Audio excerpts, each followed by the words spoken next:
सभी को नमस्कार, प्रिय ग्राहकों और चैनल के दर्शकों। विटाली सोकोलोव आपके साथ है। आज हम एम्बार्केडरो डेल्फी वातावरण में क्रॉस प्लेटफॉर्म एप्लीकेशन डेवलपमेंट के बारे में बात करेंगे। इस मामले में एंड्रॉयड ऑपरेटिंग सिस्टम के तहत, लेकिन iOS, लिनक्स, मैकओएस और विंडोज के तहत समान विकास किया जा सकता है। और इससे पहले कि हम शुरू करें, चैनल को सब्सक्राइब करना न भूलें। इस वीडियो को थम्स अप दें और कमेंट लिखें। आप चैनल को वित्तीय सहायता भी प्रदान कर सकते हैं। विवरण वीडियो के अंतर्गत विवरण में है। एडवांस में आप सभी को धन्यवाद। चैनल के कई वीडियो में उपशीर्षक होते हैं। आप वीडियो के निचले दाएं कोने में गियर पर क्लिक करके उन्हें सक्षम कर सकते हैं, उपशीर्षक आइटम का चयन कर सकते हैं और अपनी भाषा का चयन कर सकते हैं। यदि आपको जिस वीडियो की आवश्यकता है उसका उपशीर्षक आपकी भाषा में नहीं है, तो इसके बारे में वीडियो के नीचे टिप्पणियों में लिखें। यदि आपके पास डेल्फी स्थापित नहीं है, फिर अपने ब्राउज़र के सर्च बार में डेल्फी या एम्बार्केडरो डेल्फी लिखें। इसके बाद एम्बार्केडरो की आधिकारिक वेबसाइट पर जाएं। निःशुल्क सॉफ्टवेयर मेनू में डेल्फी समुदाय संस्करण चुनें या पूर्ण संस्करण खरीदें। नए पेज पर अपना डेटा दर्ज करें और डाउनलोड पर क्लिक करें। आपके ईमेल पर एक ईमेल भेजा जाएगा जिसमें डेल्फी का उपयोग करने के लिए आपकी कुंजी और इसे डाउनलोड करने के लिए एक लिंक होगा। इंस्टॉलर को डाउनलोड करें और चलाएं। निर्देशों का पालन करते हुए डेल्फी वातावरण स्थापित करें। स्थापना के दौरान हम स्थापना पथ का चयन करते हैं, आवश्यक प्लेटफॉर्म जिसके लिए हम एप्लीकेशन विकसित करने की योजना बनाते हैं, और उत्पाद कुंजी भी दर्ज करते हैं। आप इस चैनल पर डेल्फी पर्यावरण की वीडियो समीक्षा देख सकते हैं। यह डेल्फी को स्थापित करने की प्रक्रिया का विस्तार से वर्णन करता है। यदि आपके कंप्यूटर में डेल्फी वातावरण स्थापित करने के लिए पर्याप्त स्थान नहीं है, तो आप लाजर आईडी या कोर्टाइफॉन स्टूडियो स्थापित कर सकते हैं। वे ऑब्जेक्ट पास्कल के लिए स्वतंत्र और ओपन सोर्स प्रोग्रामिंग वातावरण हैं और आपको और भी अधिक प्लेटफॉर्म और ऑपरेटिंग सिस्टम के लिए एप्लीकेशन बनाने की अनुमति देते हैं। इस चैनल पर इन प्रोग्रामिंग परिवेशों पर वीडियो हैं। इससे पहले कि आप एंड्रॉयड ऑपरेटिंग सिस्टम के लिए एप्लीकेशन विकसित करना शुरू करें, आपको एंड्रॉयड एसडीके और एंड्रॉयड एनडीके, साथ ही Java development kit JDK install करना होगा। आप उन्हें कई तरह से डाउनलोड कर सकते हैं। पहला तरीका, एम्बार्केडरो डेल्फी वातावरण की स्थापना के दौरान विकास के लिए प्लेटफॉर्म चुनने के चरण में आपको एंड्रॉयड के लिए बॉक्स को चेक करने की आवश्यकता होती है। इस मामले में एंड्रॉयड एसडीके और एनडीके को विकास परिवेश के साथ स्थापित किया जाना चाहिए। दूसरा तरीका, यदि एम्बार्केडरो डेल्फी पहले से ही स्थापित है, तो आपको इसे चलाने की आवश्यकता है। इसके बाद शीर्ष मेनू से उपकरण चुनें और फिर प्लेटफॉर्म प्रबंधित करें। एक नई विंडो खुलेगी जिसमें आप डेल्फी एंड्रॉयड कम्युनिटी चेक कर सकते हैं और अप्लाई बटन पर क्लिक कर सकते हैं। तीसरा तरीका, आप अपने ब्राउज़र में एंड्रॉयड एसडीके एनडीके डाउनलोड अनुरोध दर्ज करके मैन्युअल रूप से लाइब्रेरी डाउनलोड कर सकते हैं। इसके बाद आधिकारिक वेबसाइट पर जाएं और उन्हें डाउनलोड करें। स्थापना के बाद आपको उन्हें अनपैक करना होगा या उन्हें अपने कंप्यूटर पर एक सुविधाजनक स्थान पर स्थापित करना होगा जहां पर्याप्त जगह है। यह हो सकता है, उदाहरण के लिए, कई गीगाबाइट से लेकर दसियों गीगाबाइट तक। आपको जावा डेवलपमेंट किट जेडीके लाइब्रेरी और केवल मामले में जावा वर्चुअल मशीन भी स्थापित करने की आवश्यकता है। इंटरनेट ब्राउज़र के सर्च बार में क्वेरी जावा डेवलपमेंट किट जेडीके डाउनलोड दर्ज करें। इसे आधिकारिक ओरेकल वेबसाइट से डाउनलोड करें। फिर हम इंस्टॉलर चलाते हैं और इसे कंप्यूटर पर इंस्टॉल करते हैं। यह आकार में बहुत छोटा है। इसके बाद हम जावा डाउनलोड अनुरोध लिखते हैं और जावा वर्चुअल मशीन को डाउनलोड और इंस्टॉल भी करते हैं। आवश्यक पुस्तकालय स्थापित होने के बाद आपको एम्बार्केडरो डेल्फी वातावरण शुरू करने की आवश्यकता है। फिर जांचें कि स्थापित पुस्तकालयों के पथ सही तरीके से कॉन्फ़िगर किए गए हैं या नहीं। ऐसा करने के लिए शीर्ष मेनू टूल्स विकल्प परिनियोजन एसडीके प्रबंधक पर जाएं। सुनिश्चित करें कि एसडीके एनडीके और जावा टैब पर सभी पथों के दाईं ओर कोई विस्मयादिबोधक चिन्ह नहीं है। यदि वे वहां नहीं हैं, तो चयनित पथों में आवश्यक फाइलें और फोल्डर होते हैं। यदि कहीं विस्मयादिबोधक चिन्ह हैं, तो आपको यह जांचना होगा कि ये फोल्डर और फाइलें मौजूद हैं या नहीं। 3 बिंदुओं के रूप में बटन पर क्लिक करके आप नए पथ चुन सकते हैं। यदि आपने डेल्फी स्थापित करते समय एंड्रॉयड ऑपरेटिंग सिस्टम की जांच की है, तो आपके पास पहले से ही एंड्रॉयड एसडीके और एनडीके स्थापित हो सकता है। लेकिन मेरे मामले में उनमें से नवीनतम संस्करण स्थापित किए गए थे और जावा डेवलपमेंट किट जेडीके बिल्कुल भी इंस्टॉल नहीं किया गया था। एंड्रॉयड एसडीके सेटिंग्स में आप सेटिंग्स के अपने संस्करणों को सहेज सकते हैं और उन्हें वापस लोड कर सकते हैं। यह एंड्रॉयड प्लेटफॉर्म के विभिन्न संस्करणों के साथ काम करते समय काम में आ सकता है, और यदि आप भूल जाते हैं कि कौन से पथ मूल रूप से पंजीकृत थे, तो यह आपकी रक्षा कर सकता है। आप स्क्रीन पर एंड्रॉयड एसडीके एनडीके 32 और 64 बिट्स के लिए कार्यशील सेटिंग्स देख सकते हैं। कृपया ध्यान दें कि एसडीके, एनडीके और एंड्रॉयड एपीआई के संस्करणों के आधार पर सेटिंग्स भिन्न हो सकती हैं, जिनके साथ आप काम करेंगे। स्पष्टता के लिए इन पुस्तकालयों के लिए आवश्यक फोल्डर खोजने की अनुमानित संरचना पर विचार करें। एंड्रॉयड एसडीके 32 बिट और 64 बिट के लिए पथ कुछ इस तरह दिखना चाहिए। एसडीके बेस पाथ लाइन आपके संस्करण की एंड्रॉयड एसडीके लाइब्रेरी के साथ फोल्डर का पथ निर्दिष्ट करती है। जिपलाइन लोकेशंस लाइन में zipline.ux फाइल वाले फोल्डर का पथ निर्दिष्ट करें। हम एंड्रॉयड एसडीके के साथ फोल्डर में जाते हैं, वहां बुलेट टूल्स फोल्डर ढूंढते हैं और फिर उस संस्करण के साथ फोल्डर का चयन करते हैं जिसके साथ हम काम करने की योजना बनाते हैं। और इसके अंदर एक नियम के रूप में वह फाइल है जिसकी हमें आवश्यकता है। एंड्रॉयड लोकेशन लाइन में हमें android.bat फाइल के लिए पथ निर्दिष्ट करना होगा। ऐसा करने के लिए एंड्रॉयड एसडीके फोल्डर में जाएं, वहां टूल फोल्डर ढूंढें, इसमें वह फाइल होनी चाहिए जिसकी हमें आवश्यकता है। एडीबी लोकेशन लाइन में आपको adb.ux फाइल के लिए पथ निर्दिष्ट करने की आवश्यकता है, जिसके बिना डेल्फी आपके एंड्रॉयड डिवाइस के साथ सामान्य रूप से देखने और काम करने में सक्षम नहीं होगा। ध्यान, इस फाइल का पथ इस बात पर निर्भर करता है कि आपके एंड्रॉयड डिवाइस या एंड्रॉयड एमुलेटर का आवश्यक एडीबी संस्करण कहाँ स्थापित किया गया था। यदि आप एमुलेटर के माध्यम से काम करते हैं, तो यह फाइल इसके साथ फोल्डर में होनी चाहिए। आप्त स्थान रेखा apt.ux फाइल का पथ निर्दिष्ट करती है। यह आमतौर पर बिल्ड टूल्स के वांछित संस्करण की zipline.ux फाइल वाले फोल्डर में स्थित होता है। SDK API level location line Android API के संस्करण के साथ फोल्डर का पथ निर्दिष्ट करती है, जिसके तहत आप अपने एप्लीकेशन को संकलित करने की योजना बनाते हैं।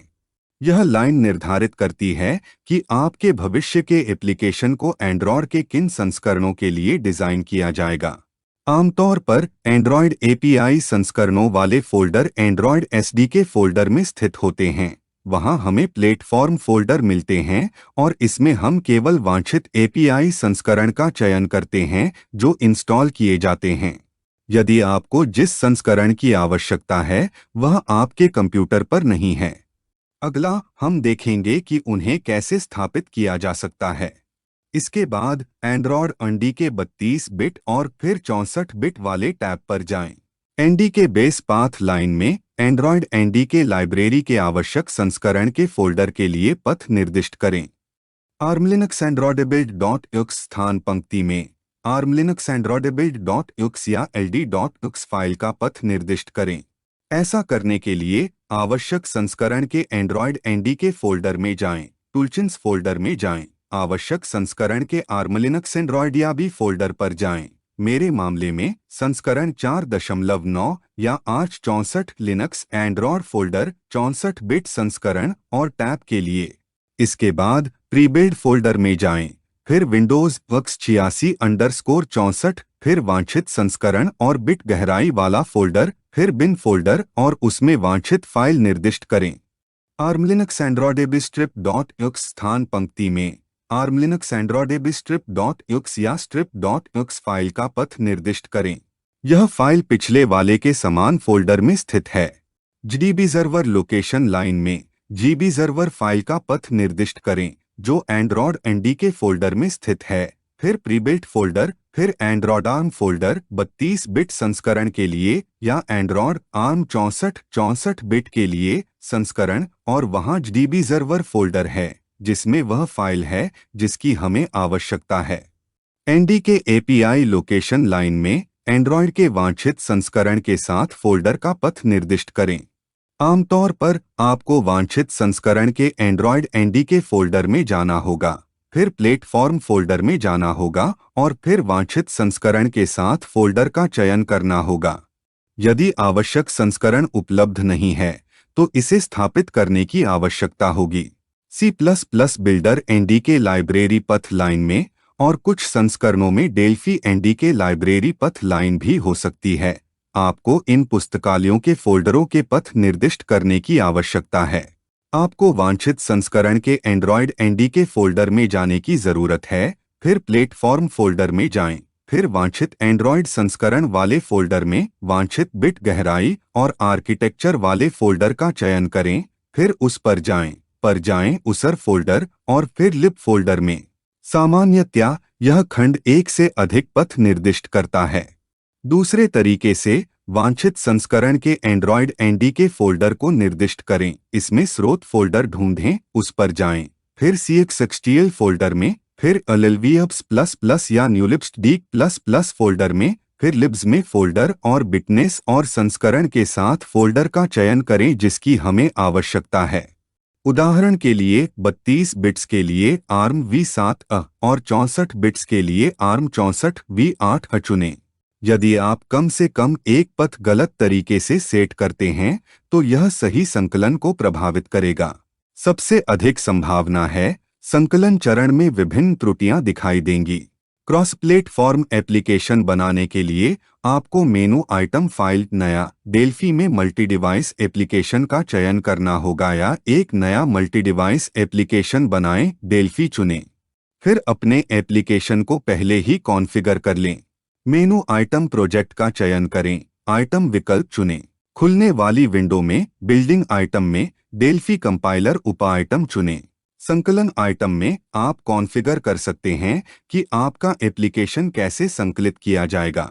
उदाहरण के लिए यदि आप लक्ष्य अर्थात उपकरण में दाईं ओर ड्रॉप डाउन सूची में सभी कॉन्फ़िगरेशन सभी प्लेटफॉर्म आइटम का चयन करते हैं, सबसे नीचे आप एंड्रॉयड 32 बिट और 64 bit binaries ARMAB v7a plus ARM 64 v8a generate करें चेक कर सकते हैं, या इस आइटम को generate Android app bundle ARM plus ARM 64 कहा जा सकता है।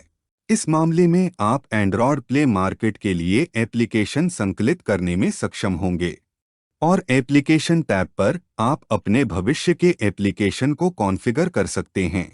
उदाहरण के लिए आइकॉन टैब पर आप अपने एप्लीकेशन में अलग अलग आकार के आइकन इमेज को अलग अलग ऑपरेटिंग सिस्टम पर प्रदर्शित करने के लिए सेट कर सकते हैं। एंड्रॉयड ऑपरेटिंग सिस्टम के लिए आइकन की आवश्यकता होती है। ओरिएंटेशन टैब पर आप स्मार्टफोन, टैबलेट आदि पर प्रदर्शित होने पर अपने एप्लीकेशन के उपलब्ध ओरिएंटेशन रोटेशन को सक्षम या अक्षम कर सकते हैं। सेवा टैब पर आप विभिन्न सेवाओं को कनेक्ट कर सकते हैं। उदाहरण के लिए आप विज्ञापन कनेक्ट कर सकते हैं। उपयोग अनुमतियां टैब पर डिवाइस पर आपके एप्लीकेशन के लिए अनुमतियां कॉन्फ़िगर की गई हैं। उदाहरण के लिए आप अपने एप्लीकेशन को कॉल, कैमरा, माइक्रोफोन, इंटरनेट इत्यादि तक पहुंच प्रदान कर सकते हैं।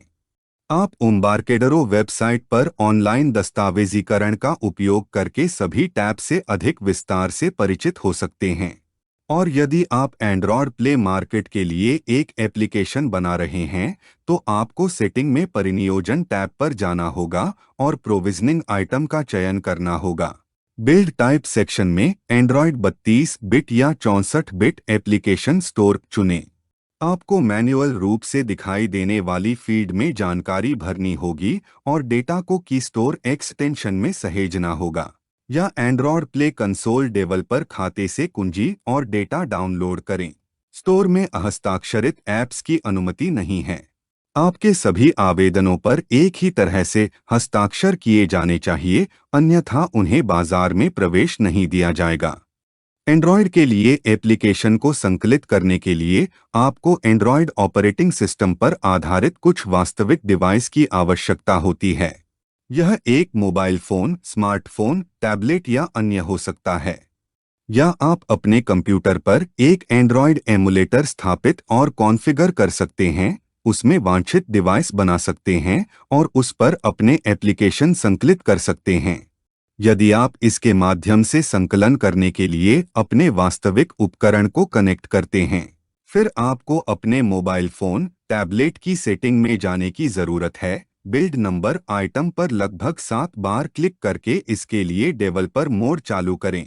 फिर मेनू आइटम डेवलपर्स के लिए पर जाएं और वहां विकल्प सक्षम करें यूएसबी डीबग, यूएसबी डिबगिंग। फिर आपको अपने डिवाइस का ADB Android debug bridge install करना होगा। यह एक प्रोग्रामिंग टूल है जिसका उपयोग एंड्रॉयड डिवाइस को डिबग करने के लिए किया जाता है। इसके बिना डेल्फी प्रोग्रामिंग वातावरण एंड्रॉयड डिवाइस को नहीं देख सकता है और इसे एक्सेस नहीं कर सकता है। कुछ फोन पर कंप्यूटर से कनेक्ट करते समय आपको सही मोड का चयन करने की आवश्यकता होती है ताकि फोन को मिनी फ्लैश ड्राइव के रूप में परिभाषित किया जा सके, जहां एडीबी झूठ बोलेगा। आप इसे इंटरनेट से भी डाउनलोड कर सकते हैं। ब्राउज़र लाइन में अपने फ़ोन या टैबलेट का मॉडल लिखें और एडीबी डाउनलोड जोड़ें। साथ ही जब पहली बार किसी एंड्रॉयड कंप्यूटर या लैपटॉप से डिबगिंग संकलन किया जाता है, तो डिवाइस डिबग करने की अनुमति का अनुरोध कर सकता है। इस कंप्यूटर से हमेशा डिबगिंग की अनुमति दें, बॉक्स को चेक करें और ओके पर क्लिक करें। यदि सब कुछ सही ढंग से किया जाता है, तब जब आप फोन को सामान्य चार्जिंग मोड में कंप्यूटर से कनेक्ट करते हैं, शीर्ष पर डेल्फी में चयनित ऑपरेटिंग सिस्टम के पास और लक्ष्य उपखंड में लक्ष्य प्लेटफॉर्म में दाईं ओर आपका डिवाइस उपकरणों के बीच दिखाई देना चाहिए संकलन के लिए उपलब्ध है। वास्तविक एंड्रॉयड डिवाइस का उपयोग करने से आप एंड्रॉयड के लिए एप्लीकेशन को जल्दी से संकलित कर सकते हैं और लंबे सेटअप से ग्रस्त नहीं हो सकते हैं। लेकिन साथ ही प्रत्येक संकलन के साथ एप्लीकेशन को आपके डिवाइस पर स्थानांतरित कर दिया जाएगा, उस पर इंस्टॉल किया जाएगा और फिर लॉन्च किया जाएगा, जो हमेशा सुविधाजनक नहीं होता है। यह डिवाइस की मेमोरी को बंद कर देता है और धीरे धीरे आपके डिवाइस और इसकी मेमोरी को भी खत्म कर देता है। इसलिए मैं अक्सर इस संकलन पद्धति का उपयोग करने की अनुशंसा नहीं करता। उदाहरण के लिए इसका उपयोग कुछ मध्यवर्ती संकलन या अंतिम रिलीज संकलन के लिए किया जा सकता है। अधिक सुविधा के लिए मैं एंड्रॉयड एमुलेटर का उपयोग करने की सलाह दूंगा, लेकिन आपको इसकी स्थापना और विन्यास के साथ थोड़ा नुकसान उठाना पड़ेगा। डेल्फी के लिए एक नियमित AVD Android virtual device emulator और नॉक्स एमुलेटर दोनों उपयुक्त हैं। मेमू एमुलेटर के साथ काम करना संभव नहीं था, डेल्फी पर्यावरण ने इसे नहीं देखा। अन्य सभी एमुलेटरों का परीक्षण और जांच करने की आवश्यकता है कि वे काम करेंगे या नहीं। ध्यान, एंड्रॉयड एमुलेटर केवल विंडोज के 64 बिट संस्करणों का समर्थन करता है और तेज और सुचारू संचालन के लिए कम से कम 4 गीगाबाइट मुफ्त रैम की आवश्यकता होती है। एंड्रॉयड एसडीके में निर्मित मानक एवीडी एमुलेटर का उपयोग करने के लिए आपको एंड्रॉयड एसडीके फोल्डर में जाना होगा। यदि आप डेल्फी के साथ स्थापित संस्करण का उपयोग कर रहे हैं, तो इसका पथ सेटिंग्स टूल्स विकल्प परिनियोजन एसडीके प्रबंधक के माध्यम से पाया जा सकता है। यदि आपने एंड्रॉयड एसडीके को मैन्युअल रूप से स्थापित किया है, तो उस स्थान पर जाएं जहां स्थापना हुई थी। एंड्रॉयड एसडीके फोल्डर में जाएं और एसडीके प्रबंधक UX चलाएं। खुलने वाली विंडो में हम देख सकते हैं कि हमने किन पैकेजों के कौन से संस्करण स्थापित किए हैं। यदि आपको जो कुछ भी चाहिए वह पहले से ही वहां स्थापित है, तो आप इस चरण को छोड़ सकते हैं, और यदि आपको अभी भी स्थापित और कॉन्फ़िगर करने की आवश्यकता है, तो ऐसा करें। एसडीके प्लेटफॉर्म टूल का संस्करण सबसे महत्वपूर्ण में से एक है। एंड्रॉयड के नए संस्करणों के लिए एप्लीकेशन बनाते समय समस्याओं से बचने के लिए नवीनतम संस्करण को स्थापित करने या डेल्फी के साथ आने वाले का उपयोग करने की सलाह दी जाती है, क्योंकि एंड्रॉयड एसडीके पहले से ही वहां कॉन्फ़िगर किया गया है। फोल्डरों को आगे विभिन्न एंड्रॉयड एपीआई संस्करणों में विभाजित किया गया है। प्रत्येक संस्करण एंड्रॉयड ऑपरेटिंग सिस्टम के विभिन्न संस्करणों के लिए जिम्मेदार है। इंटरनेट पर आप पता लगा सकते हैं कि एपीआई का कौन सा संस्करण किस एंड्रॉयड सिस्टम के लिए जिम्मेदार है। चयनित एंड्रॉयड एपीआई से सभी फाइलों को स्थापित करना आवश्यक नहीं है। आपको एसडीके प्लेटफॉर्म और आपको आवश्यक प्रोसेसर की system image file Intel atom या एआरएम स्थापित करने की आवश्यकता है। एएमडी प्रोसेसर वाले कंप्यूटर पर प्रोग्रामिंग करते समय मैं एआरएम छवियों को चुनने की सलाह दूंगा। जब हमने आवश्यक अंक निर्धारित किए हैं तो हम बहुत नीचे जाते हैं और अतिरिक्त अनुभाग में हम गूगल यूएसबी ड्राइवर ताकि हम एंड्रॉयड एमुलेटर तक पहुंच सकें और Intel x86 emulator accelerator HAXM installer के सामने एक चेक मार्क लगाते हैं। इंटेल प्रोसेसर के साथ जब सभी चिन्हों को चिपका दिया जाता है तो संकुल स्थापित करें बटन पर क्लिक करें। उसके बाद बाईं ओर फाइलों की सूची पर क्लिक करें और सबसे नीचे एक्सेप्ट लाइसेंस मार्क लगाएं। जब सभी हरे निशान बाईं ओर हों तो इंस्टॉल बटन पर क्लिक करें और तब तक प्रतीक्षा करें जब तक कि सब कुछ डाउनलोड और इंस्टॉल न हो जाए। ध्यान, इसमें काफी लंबा समय लग सकता है और यह आपकी हार्ड ड्राइव पर गीगाबाइट मेमोरी भी ले सकता है। सुनिश्चित करें कि आपके पास पर्याप्त जगह है। आपके द्वारा उपयोग किए जाने वाले एंड्रॉयड एपीआई के पुराने संस्करण वे उतनी ही कम जगह लेंगे, लेकिन ध्यान रखें कि एपीआई के कुछ पुराने संस्करण गूगल प्ले मार्केट प्लेस पर समर्थित नहीं हैं, जिसका अर्थ है कि आप वहां उनका व्यापार नहीं कर पाएंगे। यदि आपको लगातार इंस्टॉलेशन त्रुटियां मिलती हैं और सभी एंड्रॉयड एपीआई संस्करण प्रदर्शित नहीं होते हैं तो हो सकता है कि आपके पास गूगल सर्वर तक पहुंच न हो। अपना इंटरनेट संपर्क जांचें। यदि इंटरनेट है तो आप एक वीपीएन एप्लीकेशन इंस्टॉल करने का प्रयास कर सकते हैं जो आपको सक्षम होने पर इंटरनेट प्रदाता के ब्लॉकिंग को बाईपास करने की अनुमति देगा। एक अन्य विकल्प यह है कि किसी को आपकी ज़रूरत की फाइलें डाउनलोड करने के लिए कहें और फिर उन्हें आपको दें। आप उन्हें डाउनलोड और इंस्टॉल करें या उन्हें सही जगह पर रखें। जब सभी पैकेज स्थापित हो जाते हैं, मेनू आइटम टूल्स पर जाएं, एवीडी प्रबंधित करें। खुलने वाली विंडो में हम एक एंड्रॉयड डिवाइस बनाएंगे जिसके काम का अनुकरण किया जाएगा। यही है, प्रोग्राम इस डिवाइस के संचालन की प्रतिलिपि बनाने और अन्य अनुप्रयोगों के लिए इसे प्रतिरूपित करने का प्रयास करेगा।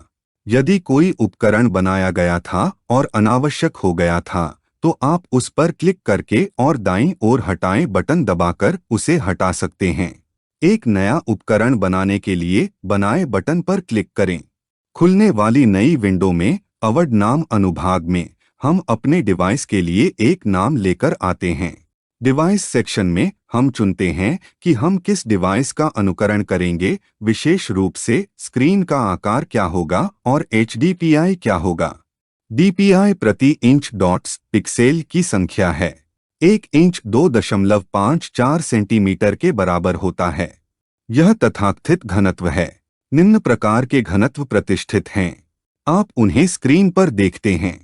घनत्व जितना अधिक होगा पिक्सेल उतना ही छोटा होगा और छवि जितनी तेज होगी और स्क्रीन रिजोल्यूशन उतना ही अधिक होगा।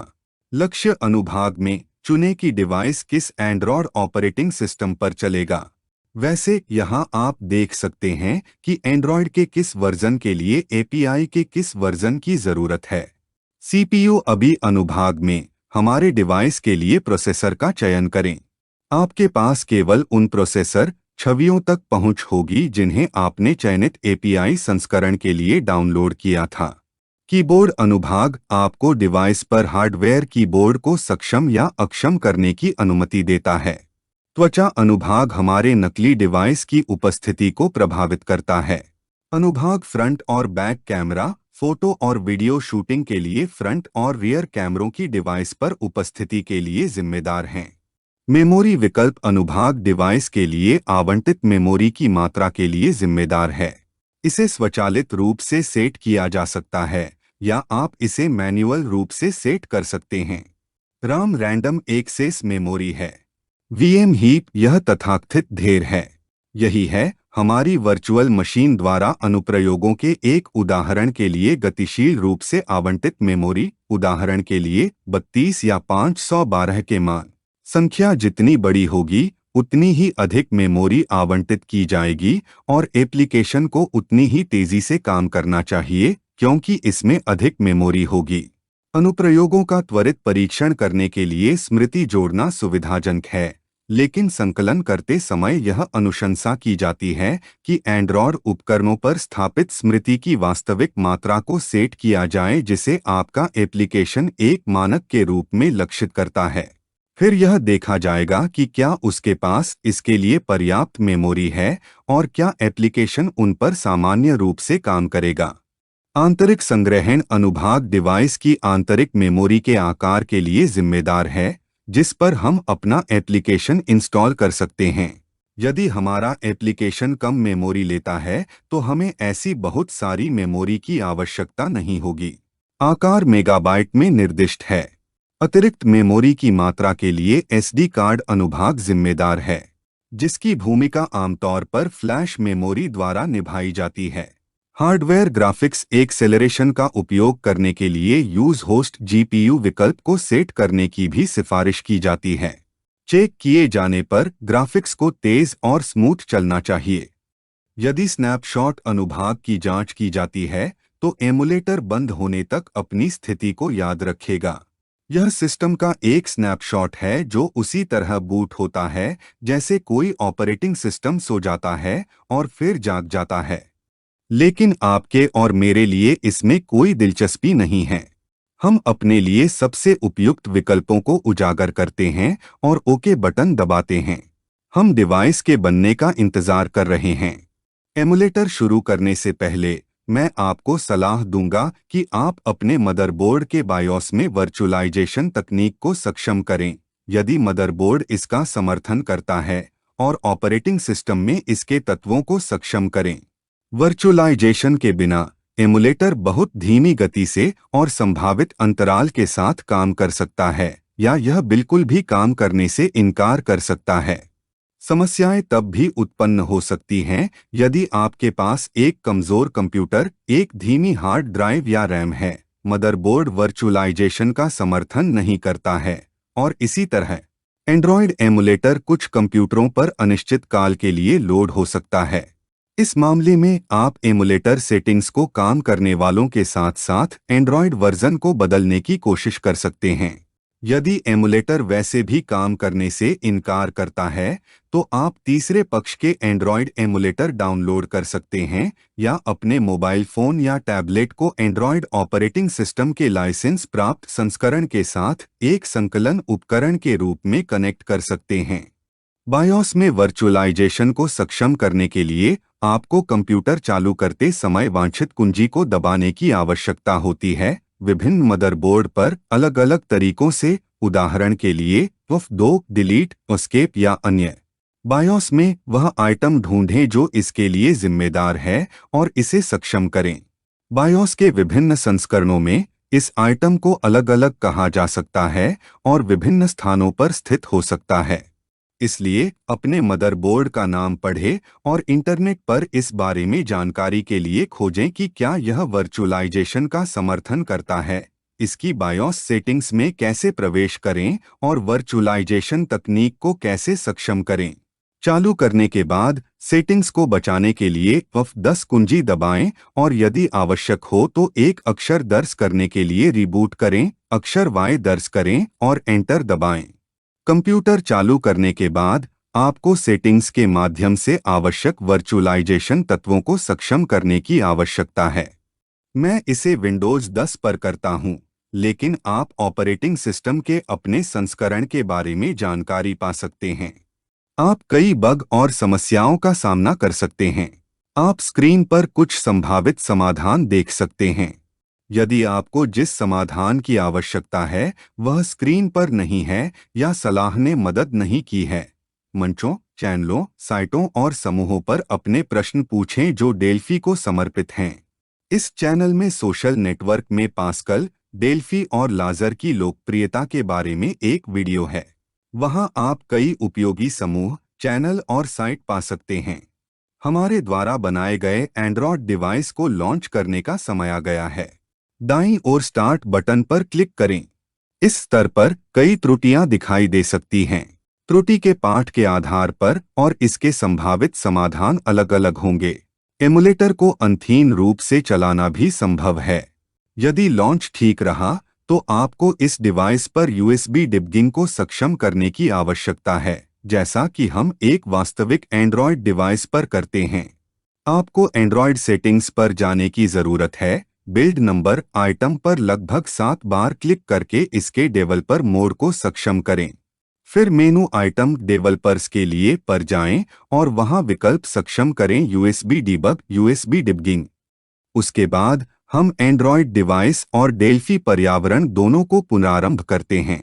यदि कोई समस्या नहीं थी और डेल्फी ने इस उपकरण को देखा तो आप विकसित करना शुरू कर सकते हैं। एमुलेटर के बाद के लॉन्च पर आपको एंड्रॉयड एसडीके फोल्डर में जाना होगा, फिर एंड्रॉयड एसडीके प्रबंधक फोल्डर में और टूल्स फोल्डर में एमुलेटर लॉन्च करना होगा या एंड्रॉयड एसडीके फोल्डर से एवीडी प्रबंधक चलाना होगा, या फिर आप न्यूक्स फाइल के शॉर्टकट को डेस्कटॉप पर ला सकते हैं। ऐसा करने के लिए एमुलेटर पर राइट क्लिक करें और भेजे चुनें और फिर डेस्कटॉप पर। एमुलेटर लॉन्च करना और भी आसान बनाने के लिए आप डेल्फी में एक मेनू आइटम जोड़ सकते हैं। हम टूल्स मेनू आइटम पर जाते हैं, फिर कॉन्फ़िगर टूल्स आइटम का चयन करते हैं। एडीडी बटन दबाएं, यानी जोड़े। हमारे नए मेनू आइटम के लिए एक नाम लिखें, उदाहरण के लिए एवीडी, और हम इसका रास्ता बताते हैं।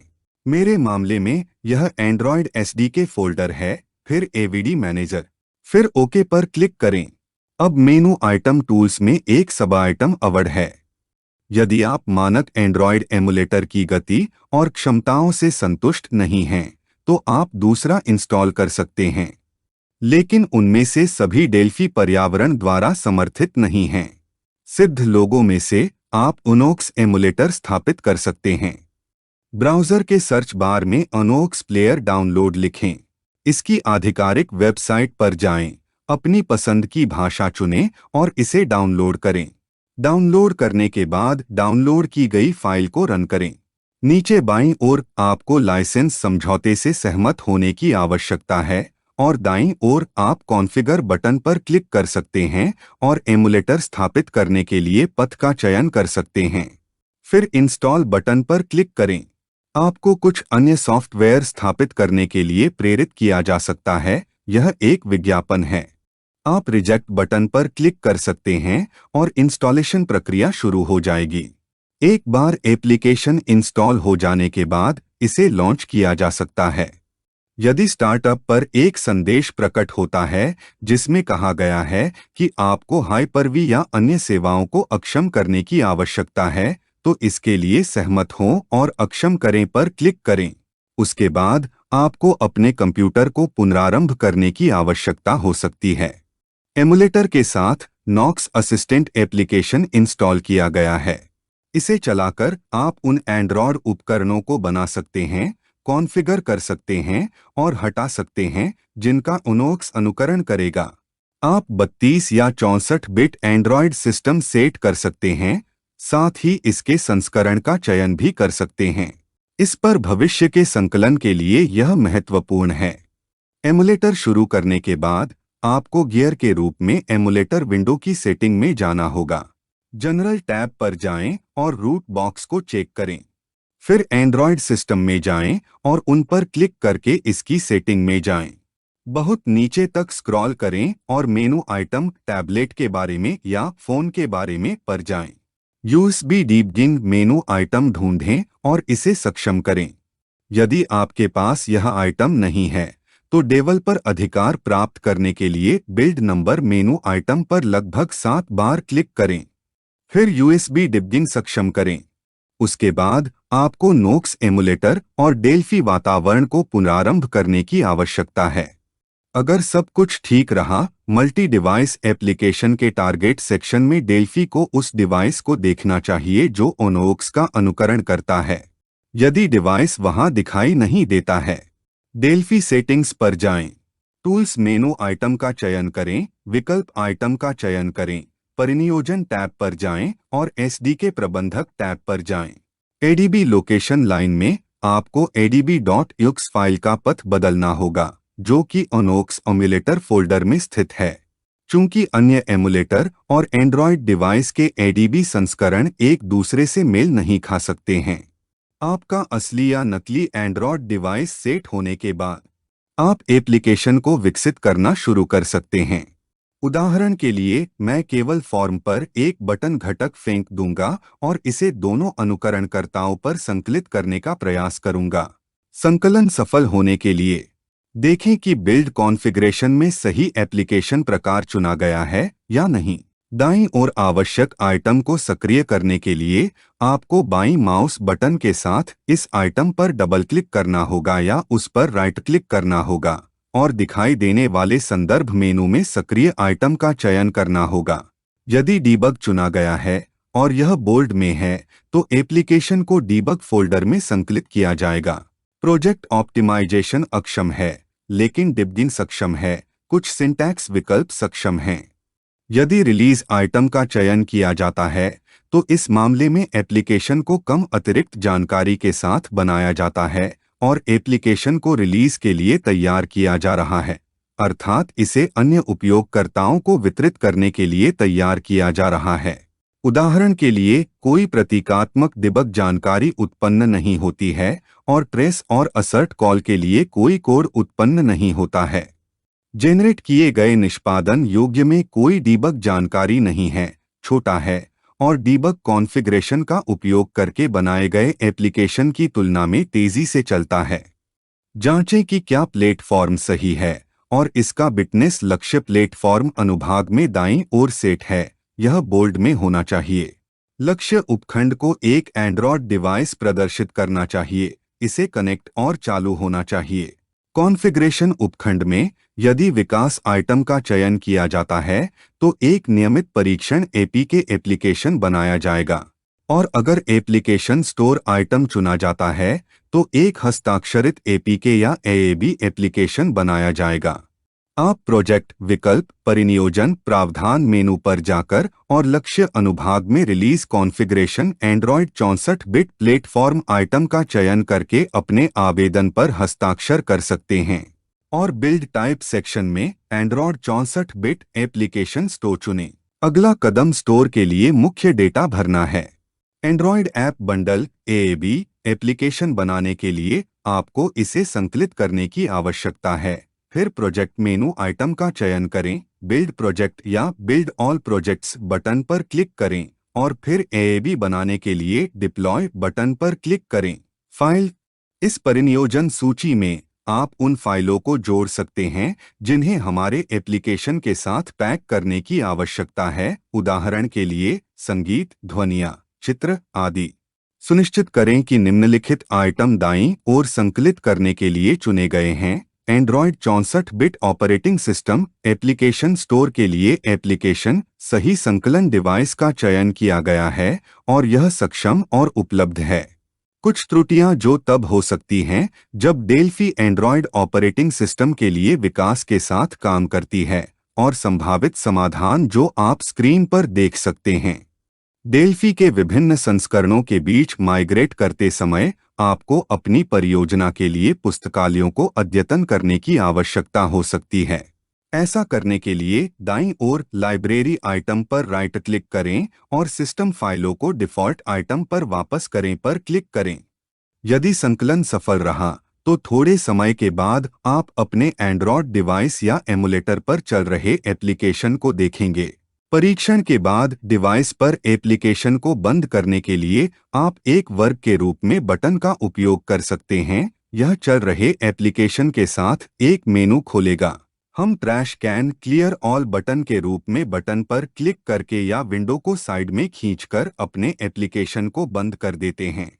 यदि आपको एप्लीकेशन बनाते या संकलित करते समय त्रुटियां मिलती रहती हैं, तो त्रुटि कोड और टेक्स्ट पढ़ें और उन्हें अपनी भाषा में अनुवाद करें। यदि कारण अभी भी स्पष्ट नहीं है, तो अपनी त्रुटि के कोड और पाठ के बारे में जानकारी के लिए इंटरनेट पर खोजें। एम्बारकेडरो वेबसाइट में त्रुटियों और उनके विवरणों की सूची वाला एक पृष्ठ है। त्रुटि के बारे में विस्तृत जानकारी के लिए आउटपुट टैब के नीचे डेल्फी पर जाएं, वहां से त्रुटि कोड कॉपी करें। फिर आप प्रोग्रामिंग मंचों पर या सामाजिक नेटवर्क पर समूहों में अपनी गलती के बारे में एक प्रश्न पूछ सकते हैं। साथ ही ध्यान रखें कि 64 बिट के लिए एंड्रॉयड एप्लीकेशन को संकलित करने के लिए यह आवश्यक है कि एंड्रॉयड डिवाइस में 64 बिट प्रोसेसर और 64 बिट ऑपरेटिंग सिस्टम दोनों हों। इसे आपके एंड्रॉयड डिवाइस मॉडल के लिए जानकारी और दस्तावेजीकरण का उपयोग करके या आईदा 64 जैसे समर्पित ऐप्स का उपयोग करके चेक किया जा सकता है। ऐसे कई मॉडल हैं जिनमें प्रोसेसर और ऑपरेटिंग सिस्टम का बिटनेस मेल नहीं खाता है। यदि प्रोसेसर या ऑपरेटिंग सिस्टम में 64 बिट समर्थन नहीं है, तो आपका एप्लीकेशन त्रुटियों के साथ संकलित और निर्माण कर सकता है। मेरे लिए बस इतना ही। इस वीडियो पर बहुत समय बिताया गया था, इसलिए मैं आपसे एक थम्स अप और एक टिप्पणी के साथ इसका समर्थन करने के लिए कहता हूँ। साथ ही चैनल को सब्सक्राइब करें अगर आपने अभी तक नहीं किया है। चैनल को आपकी आर्थिक मदद की भी जरूरत है। आप वीडियो के तहत विवरण के साथ साथ चैनल के मुख्य पृष्ठ पर शीर्ष पर लिंक अनुभाग में शीर्षलेख में विवरण का उपयोग करके चैनल का आर्थिक रूप से समर्थन कर सकते हैं। आपका समर्थन चैनल के जीवन का विस्तार कर सकता है, आपको उपयोगी वीडियो बनाने में अधिक समय बिताने की अनुमति देता है और सामग्री को मुक्त भी रख सकता है। लाभ के बिना भविष्य में चैनल का अस्तित्व मुश्किल होगा। एडवांस में आप सभी को धन्यवाद। विटाली सोकोलोव आपके साथ थे। मिलते हैं अगले वीडियो में।